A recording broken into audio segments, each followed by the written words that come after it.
में चाहिए थे,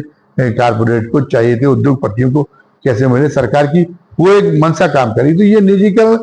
उनका कारपोरेट का, उद्योगपतियों का, धंधेबाजों का, मुनाफाखोरों का, उनका जो है मुनाफा बढ़ाने का एक जरिया बन गया। उससे युवाओं को बेहतर रोजगार मिलने की सारी गुंजाइश खत्म हो गई, लोगों को बेहतर प्रोडक्ट मिलने की कोई गुंजाइश करी, उस क्षेत्र में कोई काम होते नहीं दिखाई दे रहा। महंगाई भी बढ़ रही हो और ये भी घट गई। तो अब युवाओं को लगने लगा कि आउटसोर्सिंग विकल्प नहीं हो सकता, वो नियमित रोजगार का जो सरकारी क्षेत्र में मिलता था। और अब वो ये मानने लगे कि आपका जो टैक्सेशन सिस्टम है वो भी बहुत जिम्मेदार है कि आप जिस विकास से मुनाफाखोर उद्योगों को लाभ मिलता है, आप उसका उस विकास का जो खर्चा है, उस विकास के लिए जो अपेक्षित संसाधन है, आप उसका बोझा तो आम जनता पे डालते, जिसका उससे कोई लेना देना नहीं है। अगर एक एक्सप्रेस वे बनता है तो एक्सप्रेस वे पे कम समय में उसको पहुंचने की सुविधा मिल जाती है आम जनता को, लेकिन वो उस सुविधा की उसको जरूरत कितनी है, महीने 2 महीने में वो एक्सप्रेस वे पे चलता होगा, जो आम जनता जिसको कहते हैं। लेकिन उससे जो उद्योगपति हैं, जो उद्योग हैं, उनका माल,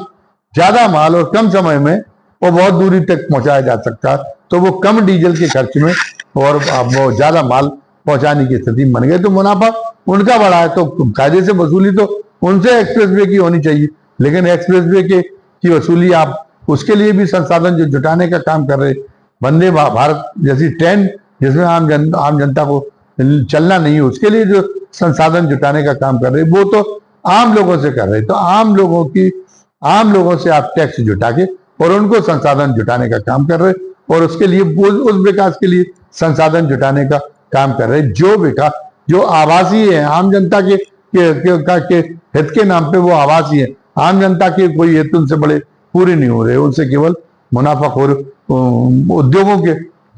मुनाफे पूरे हो रहे। तो पूरी एक आपने विकास प्रक्रिया को पलट के रख दिया। एक आम आदमी के जीवन को, बहुसंख्यक जनता के जीवन को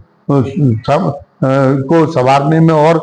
खुशहाल बनाने में, उसमें उसका उस उद्देश्य को तो आपने बुरा ही रखा। इसीलिए आप देख रहे हैं कि जब आंकड़े ये आ रहे कि आर्थिक विषमता इस कदर बढ़ गई कि 1% लोगों के पास में देश की 40% संसाधन पहुंच गए, 40% दौलत पहुंच गई, फिर भी आप दुनिया के दूसरे विकसित देशों की तरह अपने देश में उन 1% अमीर लोगों पर वेल्थ टैक्स लगाने के लिए तैयार नहीं। जब वेल्थ टैक्स अमेरिका में लग सकता है तो वो टैक्स क्यों नहीं लग पा रहा है? और उनको जो टैक्स देने में समर्थ है उन पर टैक्स न लगे,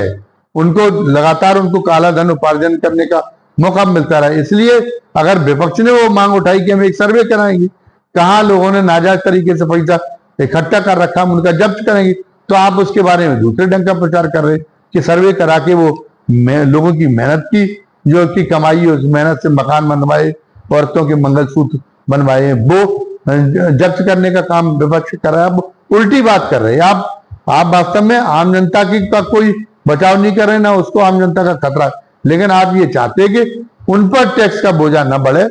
जो समर्थ है वो टैक्स का बोझा आम जनता ही उसका शिकार होती रहे। क्योंकि उन पर जो टैक्स लगता भी है, वो चाहे आयकर के रूप में हो और चाहे वो जीएसटी के रूप में हो, वो जितना टैक्स देते नहीं है उससे ज्यादा आप उनको टैक्स चोरी करने की सहूलियत दे रहे। तो आप उनको तो बचाने का काम करें, लेकिन आम जनता तो एक माचिस खरीदने के लिए भी जाती है तो उसको जीएसटी पे करना पड़ता है, उसको तो जीएसटी की चोरी करने का कोई उसके पास में है नहीं, कोई ऐसा सुराग नहीं, कोई ऐसा रास्ता नहीं कि वो उसके ऊपर जो टैक्स लग रहा है वो उस टैक्स की चोरी कर सके,